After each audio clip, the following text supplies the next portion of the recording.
जब अधर्म अपनी सीमा पार कर जाता है, जब अत्याचार इंसानियत को कुचल देता है,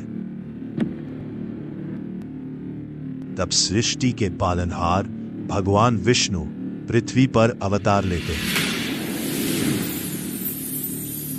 ये कहानी है उनके सबसे उग्र और अद्भुत अवतार भगवान नरसिंह की, जो धर्म की रक्षा के लिए प्रकट हुए। प्राचीन काल में एक शक्तिशाली असुर राजा था, हिरण्यकश्यप। उसने वर्षों तक कठोर तपस्या कर भगवान ब्रह्मा को प्रसन्न किया। उसे ऐसा वरदान मिला जिसने उसे लगभग अजेय बना दिया। उसका अहंकार बढ़ता गया और उसने स्वयं को ही भगवान घोषित कर दिया। राज्य में भगवान विष्णु की पूजा पर रोक लगा दी गई और भय का साम्राज्य स्थापित हो गया। लेकिन उसी राजा का पुत्र था प्रहलाद, जो भगवान विष्णु का परम भक्त था। हर कठिनाई, हर यातना के बावजूद उसकी भक्ति अडिग रही।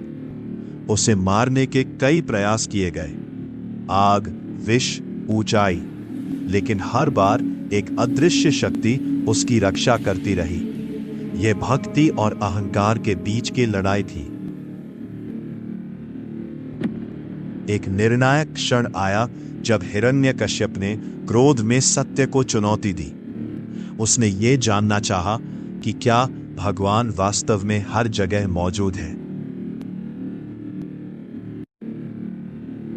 जैसे ही उसने एक स्तंभ को तोड़ा, एक प्रचंड गर्जना गूंजी और उसी क्षण प्रकट हुए भगवान नरसिंह, आधे मनुष्य और आधे सिंह के रूप में।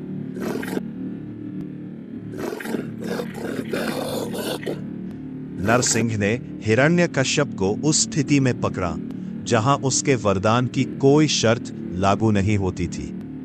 ना दिन था, ना रात, ना अंदर, ना बाहर। उन्होंने बिना किसी हथियार के अपने नाखूनों से उसका अंत किया। इस प्रकार अधर्म का अंत हुआ और धर्म की विजय स्थापित हुई। अवतार का क्रोध धीरे धीरे शांत हुआ। भक्ति की शक्ति ने उग्रता को भी शांत कर दिया। प्रहलाद को आशीर्वाद मिला और धर्म की पुनः स्थापना हुई। यह क्षण केवल विजय का नहीं, बल्कि संतुलन और शांति का प्रतीक बना। भगवान नरसिंह की कथा यह संदेश देती है, सत्य और भक्ति कभी हारते नहीं।